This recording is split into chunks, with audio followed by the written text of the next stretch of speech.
Philip to Evelyn, 20 June 1944. My dearest, looks like I'm slipping, don't it? In my correspondence, I mean.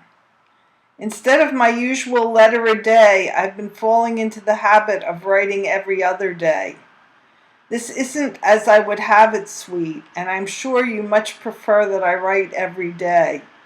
Sometimes, though, in order to do so, it would mean sacrificing a whole evening in town, and I'm most reluctant to do so now that I've made some friends there. Really, sweet, my letters, if I wrote daily, would be very dull indeed. Because this would preclude my going out and thus deprive me of the material for a readable letter, I'm sure you will agree, Chippy, that you gain by this arrangement in the end. The alternative means that by the time I could get a letter off to you in the evening, Klein will have left. Since I must depend on him for transportation, I must either go with him or spend the rest of the evening wondering what in hell to do with myself. However, in spite of all this, and because I am as anxious to write daily as you must be to receive a daily letter, I will continue to make every effort to write every day. Moreover, darling, I don't expect to go to town more than twice a week, and most weeks I'll only go once. I tell you all this, Chippy, so that you won't chafe at a delay of a day or two in receiving my mail. It is 4 days now since I've heard from you. Page 2, and I'm wondering if there will be anything for me today. Last night, as you must have gathered, I went out again. It had been a very nondescript day, with nothing much happening to break the monotony. There was no mail to answer. It was a lovely afternoon, and I was in the mood for a movie. There were 2 pictures to choose from, Heavenly Body and Hers to Hold. I was in a quandary, because I hadn't seen either and wanted to see both. Klein was indifferent. I finally decided that I'd rather see Deanna Durbin than Hedy Lamarr. After all, Deanna also sings. Fortunately, it was a happy choice. Deanna is as lovely in this one as I've ever seen her, with the possible exception of her role in his butler's sister. Her singing, always thrilling, must, nevertheless, take second place to the charm of her, as she plays the starry-eyed young thing, romantically and unashamedly in love for the first time. The tenderness she displays in the clinches makes Joseph Cotten, a pretty good actor in his own right, appear lifeless and insipid by comparison. I thought he was terribly miscast as the dashing young lover. Offhand, I can think of a dozen guys who could have played the part more convincingly. The story itself is hackneyed with constant repetition. Deanna Durbin proves her true worth and stature as an actress by taking these 2 great, page 3, handicaps, leading man story, in her stride. She makes the picture a good one by the sheer power of her personality. To my mind, she is one of Hollywood's finest actresses, in the histrionic sense of the word. Add to this the fact that she owns the best singing voice of all the stars, and the added fact that she is undoubtedly among the prettiest, and you begin to understand why I'd rather watch her perform than anyone, even Hedy Lamarr. After the show, we went to see The Wolves. Evelyn is still at the nursing home and doing nicely, as is her son, whom they have decided to name Nigel Keith, over the objections of Klein and myself. Imagine! Bert and Rita were expecting us, and the table had already been laid. We dined sumptuously, as the books say, on fish most excellently prepared by Rita. To go with, there was pickle relish, French fries, tomatoes, bread and butter, coffee. By the time we finished eating, and I had helped Rita with the dishes, guess I shouldn't have mentioned that, it may give you an idea. and examined some of the pictures of you and Adele, which I remembered to bring along this time, it was time for us to leave. Rita exclaimed appropriately over the beautiful baby. She thought my wife was very nice, too. Little does she know. Bert, always the comedian, glanced briefly at the snaps and placed them back on the table. Page 4, looking exaggeratedly bored. When he volunteered no comment, I said, well? He made a show of being startled out of his lethargy. Oh, he deprecated. What do I care about other people's kids? I could have killed him even though I knew he was teasing me.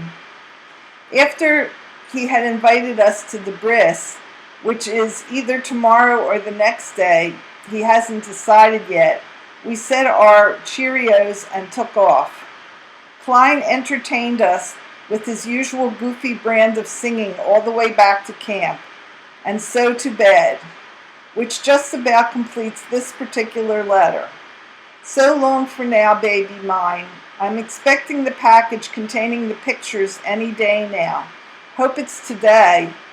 A fond kiss for you, darling. The same for the pumpkin. My love to all. Your Phil adores you. Philip to Evelyn, 21 June 1944. Sweetheart, I've just finished reading your 2 letters of 8, 9, 10, 11 June and your email of the 13th. To boot, I received the package containing the pictures, the box of peanut chews, and the Bond's cookies. For the past 4 days now, I've been glum because I hadn't received anything in the mail. Yesterday, there were 4 mail bags full of packages and mail for the company. Imagine how I felt when, for me, there wasn't even a V-mail. Today, though, made up in full measure for my disappointment of the last few days. I'm sitting on top of the world again and feel so good that were you and the pumpkin here, I'd put away the candy and the cookies and eat you instead. Truly, sweet, you both look good enough to eat. Right now, the picture sits on the shelf over my bunk, and I'm having to exert real willpower in order to keep my eyes off you long enough to get this letter written. The package arrived in perfect condition, even though you had piled everything on top of the cookies, and they were slightly mashed up as a result. I've already sampled the peanut chews and cookies, and they were just as good as I thought they would be.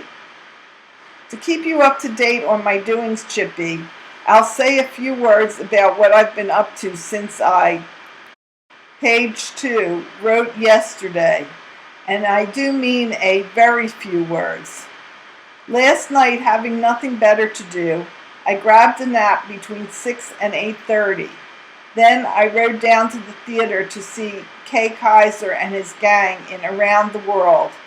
It is a very short musical, but what there is of it is pretty good entertainment. After a bite at the snack bar, back to the barracks and to bed. I was fairly busy all day today, and late in the afternoon the mail arrived. I was in the middle of typing a company notice when your 3 letters were handed to me. I stuck them in my pocket until I should finish the notice, but so eager was I to get at the reading of them that I couldn't concentrate on what I was doing and screwed it up. Whereupon I said to hell with it, opened your letters and read them. Then, having curbed my impatience, I proceeded to put fresh paper in the typewriter and started over again. When I finished, it was just 5 o'clock, so I gathered up pictures, candy, cookies, and letters and made for the hut. Very slowly then, relishing each word, I reread the letters. Then I looked long and earnestly at the pictures. Suddenly, I was terribly homesick. When that happens, I know only one remedy. I went to sleep. When I awoke an hour and a half later, page 3, the ache was gone, and I could once more bear the thought of not seeing you for some months yet. Immediately afterward, I commenced this. Now, let's see what comment your letters call forth. First, though, I guess you would want to know how I like the pictures. In a sentence, they are up to my fondest expectations, and I can't thank you enough for them. I'm so glad, Chippy, that my mail started coming through to you so soon after D-Day. Hope it's never held up again for the duration, but I expect it will be. Next time, though, you'll know the whys and wherefores of it and will be more reconciled to the delay. No, sweet, we haven't moved yet, but it's not without the realm of possibility that we'll be crossing the channel one of these days. No one knows, of course, whether we will or not, but it is a possibility. I'm not worrying about it, though, baby, and you shouldn't either. I told you long before I came overseas how the company would operate, and you should remember enough about it to keep you reassured wherever we are sent. Believe me, darling, you need never suffer a moment's anxiety for my welfare. Sorry you couldn't see your way clear to using that $10 as I suggested, but under the circumstances, page 4, prevailing at the time, I agree that you couldn't very well do otherwise than postpone that night out. However, I don't see why the opportunity shouldn't present itself soon, long before I could possibly join you. Please keep it in mind, baby, and avail yourself of the first favorable opportunity. When I come home and can join you, I'll find another $10 someplace. So just leave me out of your calculations in this matter, versteh? Happy to learn that you finally managed to snare a good pair of shoes for the pumpkin. That leaves you exactly $16.50 for a dress. I figure you ought to be able to get something pretty nice for that. I remember a time when you could get 2 very nice dresses for that kind of money. Nice of you, honey, to remember to tell me what you are wearing now that you are dressing up again. Didn't you give the soldier suit to Ruth a long time ago? And I thought you had discarded the black net, too. Both were favorites of mine. But what wasn't, for that matter? Do you wear a hat? I don't suppose you do. Glad you find your work easy, Chippy, and that Mr. Bellet is so easygoing. True enough, sweet. Your mention of riding down to work with Mr. Bellet's son made me squirm inwardly. That's how bad I am. But I'm... Page 5. Not holding any brief with you for mentioning it. The fault lies entirely with me, and I'll never stop being ashamed of my unreasoning jealousy. 22 June 1944. Just couldn't finish this by lights out last night, Chippy, so I'll continue this morning where I left off.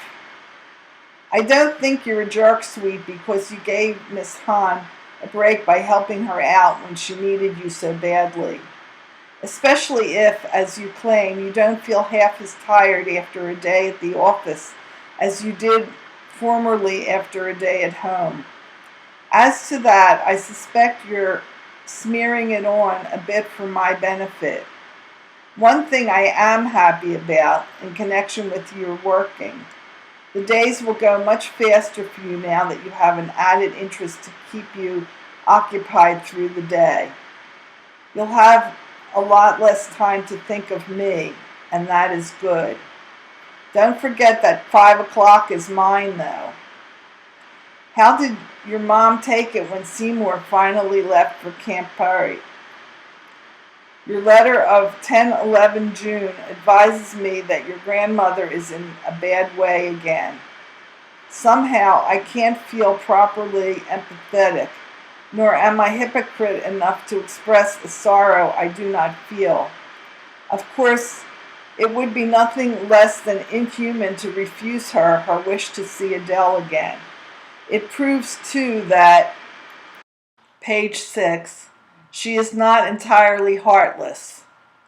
Your remark to the effect that you are keeping up with the news Makes me wonder if Mom still tunes in as faithfully as she used to Mr. Fleischer.